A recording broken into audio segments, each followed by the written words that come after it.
con esta Eucaristía iniciamos la celebración de la fiesta de Pentecostés, que mañana presidirá nuestro señor obispo en la misa televisiva de Canal 44. Tendremos esa fortuna de participar en esta gran fiesta. Queridos hermanos, una meditación breve y al final, si nuestro ingeniero nos ayuda, vamos a recitar ya al final de la misa la secuencia. La podemos poner en la pantalla, ¿verdad? Y decir todos ustedes, los que están conectados con nosotros, como una oración, después de la meditación, una oración pidiéndole al Señor el Espíritu Santo. Queridos hermanos, leíamos hace unos días que cuando Pablo llegó a Éfeso, se encontró con unos cristianos y les preguntó Pablo que si ya habían recibido el Espíritu Santo. Y aquellos cristianos le preguntaron y le respondieron: ni siquiera sabíamos que había Espíritu Santo. Casi creo que también muchos de nosotros, para efectos prácticos, estamos como estos buenos cristianos de Éfeso.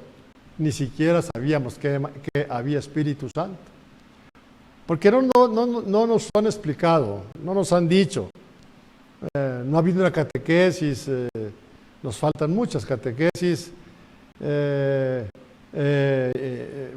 para comprender y vivir mejor este gran misterio, el Espíritu Santo.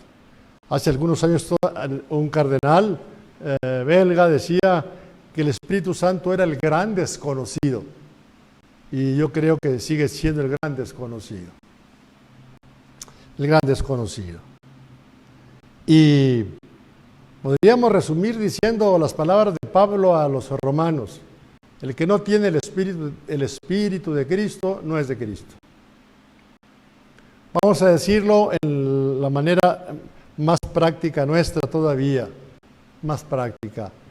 El día de nuestro bautismo, el día de la confirmación para nuestros jóvenes es su Pentecostés.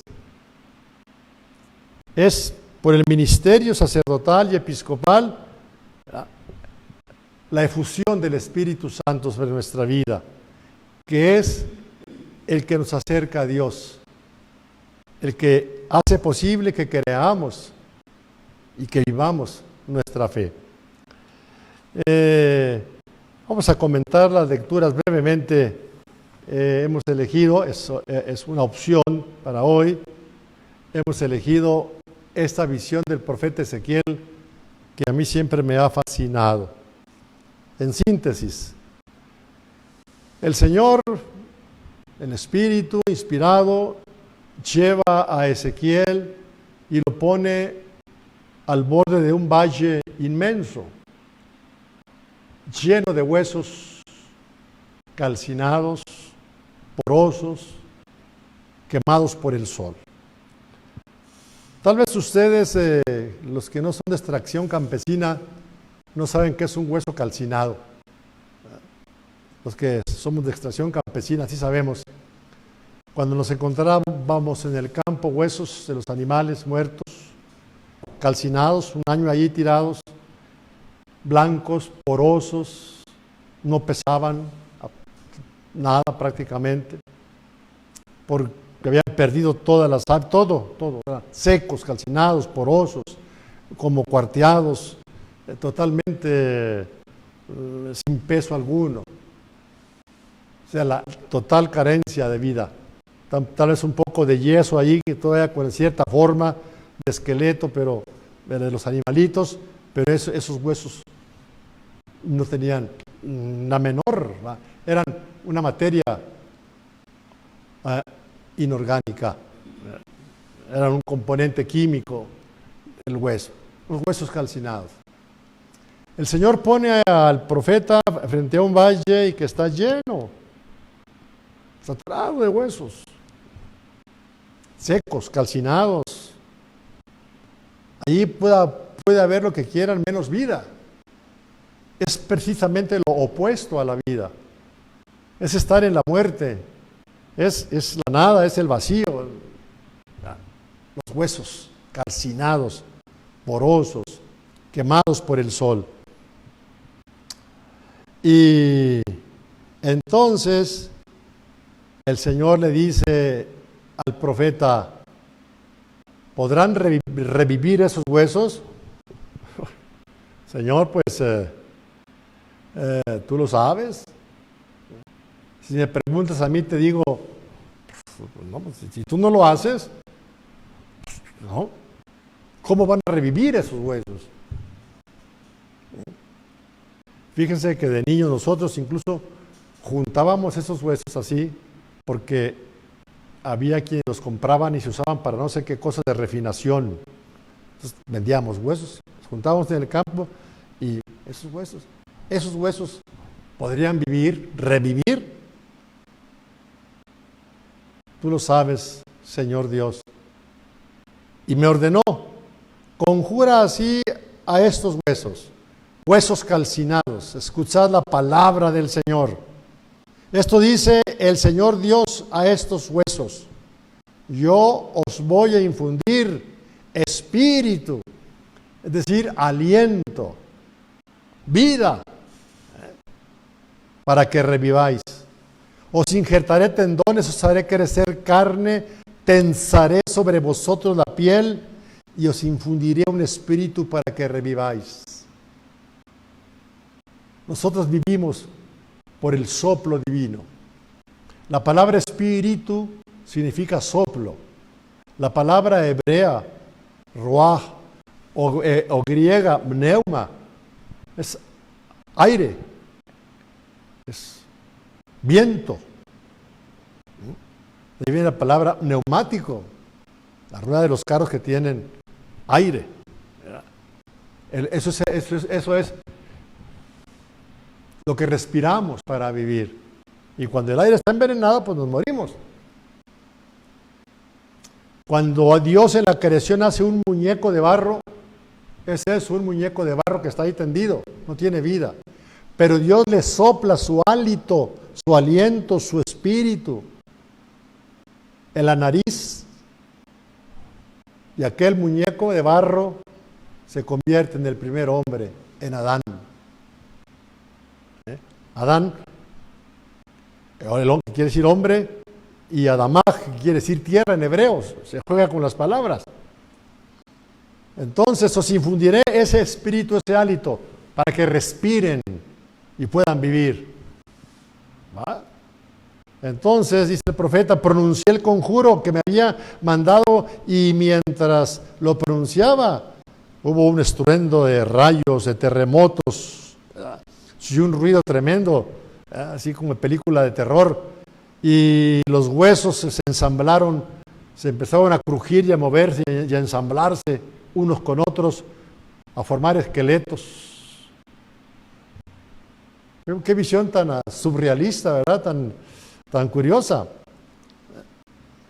Vi que habían prendido en ellos los tendones, los músculos, que habían criado carne y tenían una piel tensa, pero no tenían vida. Eran cadáveres. De la nada los lleva al punto de cadáveres, como los que están en las morgues. Entonces me dijo, conjura al aliento. Bueno, aquí podemos decir, conjura al viento, a los vientos, al viento. Conjura, hijo de Adán, diciéndole al aliento, aquí ponen aliento, ya es una interpretación, al viento, al aire, porque lo que respiramos es aire.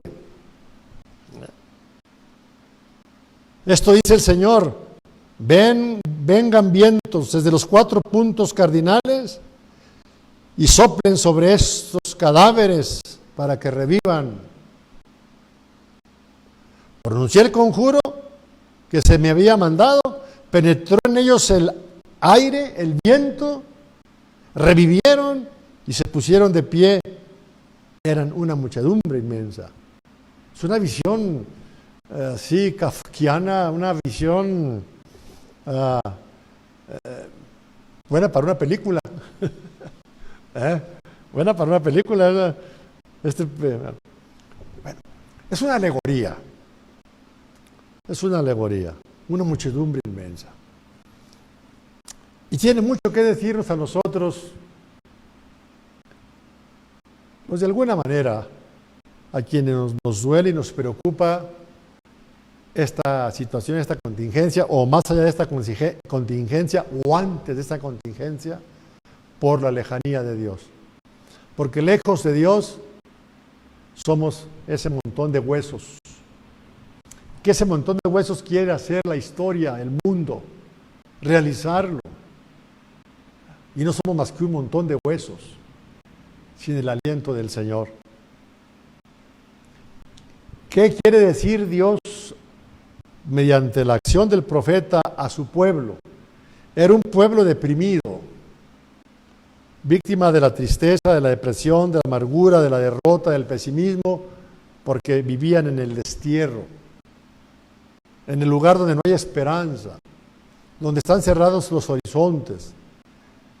No tenemos el culto, no tenemos nuestro templo, no tenemos nuestro Dios, no tenemos nuestra liturgia, no tenemos nuestra patria, no tenemos nada. Dios se ha olvidado de nosotros, no hay esperanza. Es el gran tema de la esperanza. Mucho de esto hay en nuestra vida de hoy. Solamente así se explican muchas cosas muy tremendas de nuestra cultura. Cultura de la muerte. Entonces Dios mismo le explica al profeta Ezequiel. Entonces me dijo, Ezequiel, esos huesos son mi pueblo, son la casa de Israel. Ahí los tienes diciendo, nuestros huesos están calcinados, nuestra esperanza se ha desvanecido. ¿Veis? Cómo la palabra de Dios es más actual que todo lo que nos podamos imaginar. ¿No estamos acaso a ciertas circunstancias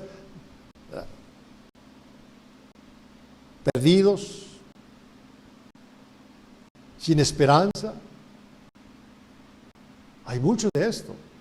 Por eso hay miedo y pánico a veces.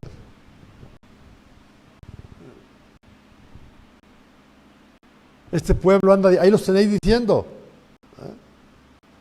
Nuestros huesos están calcinados, nuestra esperanza se ha desvanecido, estamos perdidos. Por eso profetiza diciéndoles, esto dice el Señor.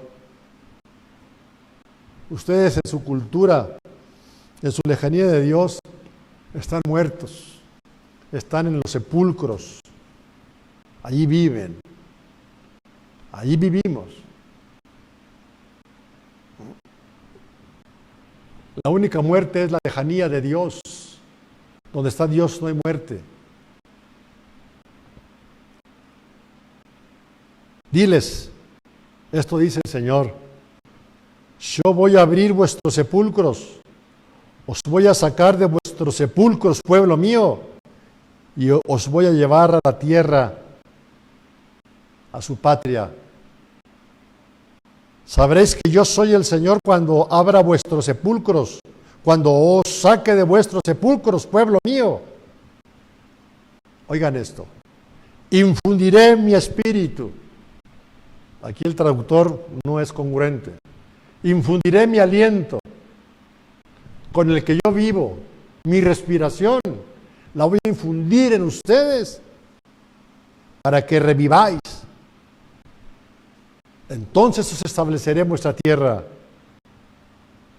y sabréis que yo el Señor lo digo y lo hago. Oráculo del Señor. También hoy queremos arreglar el bastante más que regular desorden mundial, global, nacional, por nosotros, lejos de Dios, sin contar con Él. ¿Y qué hacemos? Pues empeorar las cosas. Empeorar las cosas, porque nos creemos dioses. Pues bien, Estas profecías como esta y otras de Joel, en fin, de Isaías,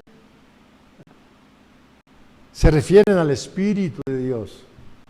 A ese Espíritu de Dios que venimos a saber un día, que es la tercera persona de la Trinidad, que es persona, Dios como el Padre, Dios como el Hijo, eterno como el Padre y el Hijo, etcétera, que con el Padre y el Hijo reciben la misma adoración y gloria, decimos en el credo. Es el Espíritu. Y esta promesa, el Espíritu de Dios que nos será dado, que se derramará sobre toda carne como primer fruto de la redención, de la muerte y resurrección de Cristo, tendrá su cumplimiento el día de Pentecostés. Hemos leído muchos textos, los que nos han acompañado a lo largo de este hermoso tiempo pascual, cómo Jesús les promete a sus discípulos y a todos nosotros: yo les enviaré el Espíritu de parte de mi Padre. Él vendrá para afianzar nuestra vida. Él es el Espíritu Santo, el que hará de nosotros un pueblo que tenga vida, no un pueblo de cadáveres, de muertos, que habitan en los sepulcros. En la Sagrada Escritura, habitar en los sepulcros es habitar lejos de Dios. La muerte es la lejanía de Dios, el lugar del silencio, del olvido, de las tinieblas. Él nos da la vida. Su Espíritu nos da la vida. Y el cumplimiento de esta profecía es hermosísimo en el Nuevo Testamento. El primer fruto de la redención es el Espíritu que Dios nos da. Es el que hace todo. En la lectura que hemos escuchado, segunda tomada de la carta a los Gálatas, Pablo nos dice que al llegar la plenitud del tiempo, ese tiempo que en la mente de Dios estaba maduro ya, nos envió a su Hijo, nacido de mujer, sujeto a la ley de Moisés, para rescatar a los que estábamos bajo la ley y para darnos la condición de hijos adoptivos. Dios nos ha hecho hijos suyos en su Hijo querido. Ustedes y yo somos hijos adoptivos de Dios. Esto es profundísimo. Esto es toda la vida cristiana. Veamos. La prueba, el certificado de adopción.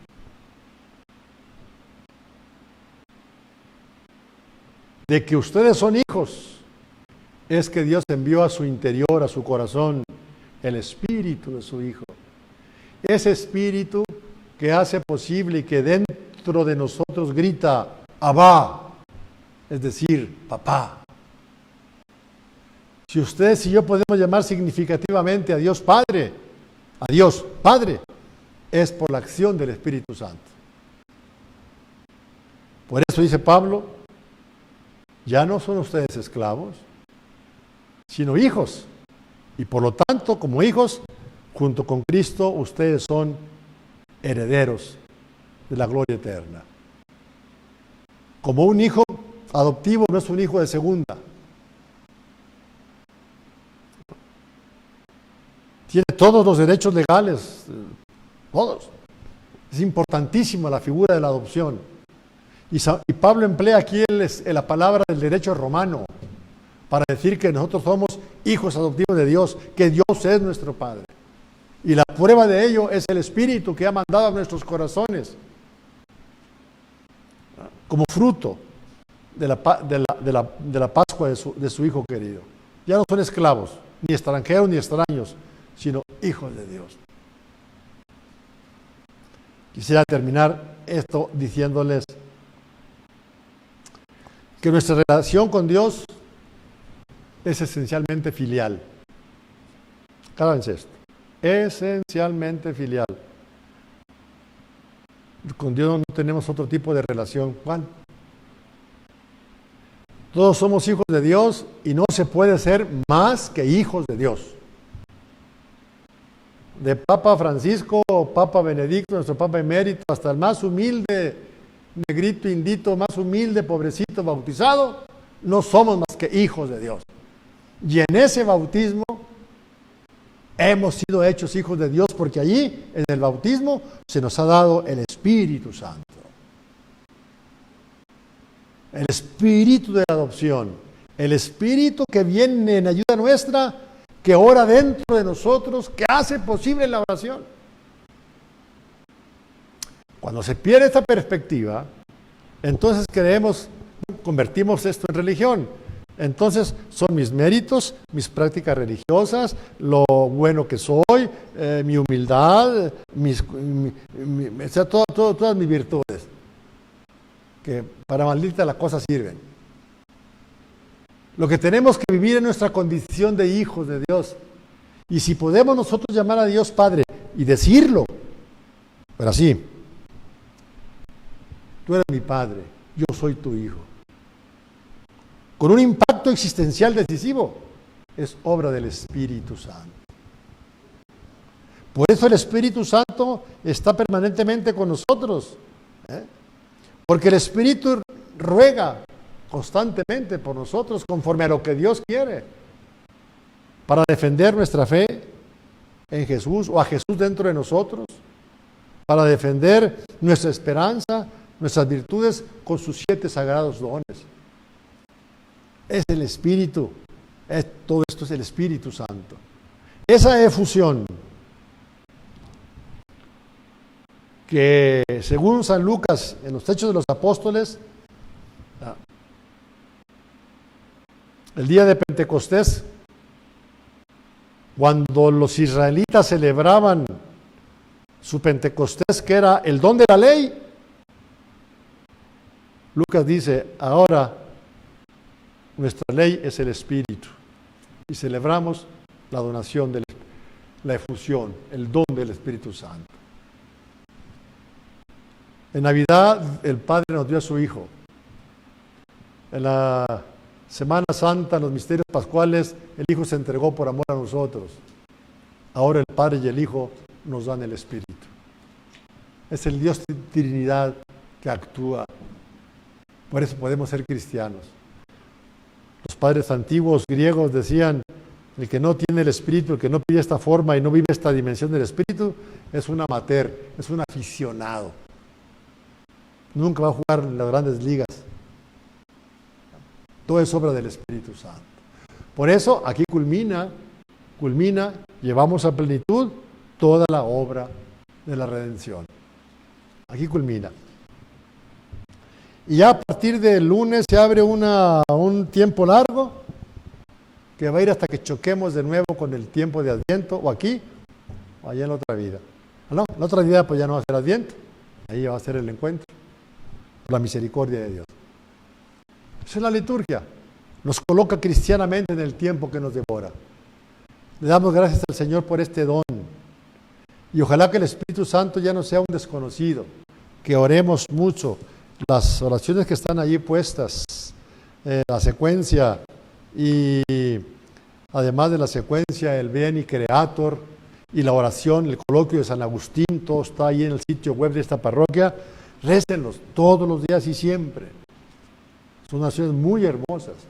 Así como hoy se ha rezado el rosario, que también tenemos que rezarlo, porque María también está en el cenáculo con los discípulos pidiendo la venida del Espíritu Santo, para que Dios nos libre de esta pandemia, de tantos males, pero que nos dé el Espíritu, para que dejemos de ser cadáveres, huesos secos, calcinados, para que no habitemos en los sepulcros, sino que vivamos con la vida que Dios nos da. Nada más y nada menos, hermanitos. Por eso esto no es una religión, no es santería, no es rezandería, no son esas cosas feas. Por eso dice, grita Jesús, el que tenga sed, que venga a mí, de vivir, de ser, de belleza, de plenitud, de vida, que venga a mí. Y beba aquel que cree en mí, porque dice la Escritura, del que cree en mí, de su interior brotarán ríos de agua viva. Vida. Eso lo decía refiriéndose al Espíritu Santo que iban a recibir todos los que creyeran en Él. Pidámosle al Señor de veras, hoy ahí en vuestras casas, sitio web de la parroquia, bajen esas oraciones, la secuencia de mañana, el Beni Creator si gustan, el coloquio de San Agustín, que es la inspiración para esos poemas. Hagámoslo, oremos mucho. Ven Espíritu Santo, derrama sobre nosotros un rayito de tu luz. Al final diremos como una oración esta secuencia que rezaremos el día de mañana. Hermanitos queridos, no nos queda más que darle a Dios gracias infinitas por nos ha concedido a lo largo de toda esta Pascua, desde el lunes, de la primera semana hasta ahorita, sin faltar gracias a Dios. Mi agradecimiento al ingeniero Julio, a su esposa Liz, a nuestro disc jockey, que a veces saca unas canciones medio raras, pero bueno.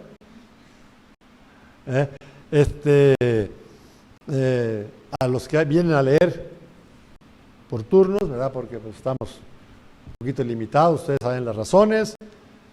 Pidémosle mucho al Señor, el lunes se abren los centros de trabajo.